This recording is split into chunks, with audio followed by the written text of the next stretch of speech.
it's a sort of medium, and you turn it in the papery skin until the cloves of garlic are softened on the inside. Once they've cooled off, and you'll notice that they're completely soft, you can easily peel them from their papery skin and put them into the blender along with the rehydrated toasted chilies. And then we're going to make a puree out of that. But first we're going to add the flavorings that are typical in a red chili sauce here in this part of the country. I'm going to take a little Mexican oregano and put that in there. If you've never used it before, it's not in the Mediterranean oregano family.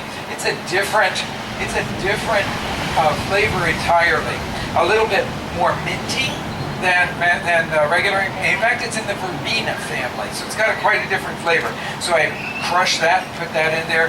I'm going to give a pinch of black pepper and a small pinch of cumin. Now, if you come from that Tex-Mex tradition that thinks that Mexican food is just laden with cumin, and I've had so many chefs tell me, so I can make it taste Mexican, I'll just add a bunch of cumin to it.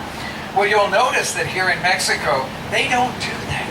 They use very little cumin, and when they use it, all the cooks will always tell you, just a tiny little bit, because they don't want it to overwhelm the dish. Now I'm going to use a mortar, a molcajete they call it here, made out of lava rock, and this is a standard crushing device or grinding device that you'll find in any traditional kitchen here. Been used since time immemorial. There, if you go to the big anthropological museum in Mexico City, you'll find these that date back 10,000 years. They have them on display there. So this is a very traditional piece of equipment. And very quickly, I'm going to just crush the black pepper and cumin along with the oregano leaves.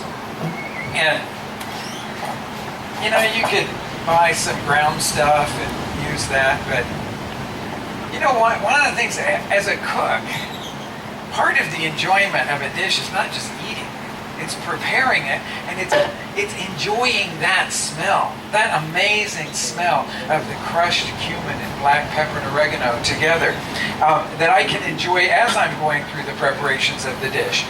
Now, to that, I need a little bit of broth to get it all going through the blender.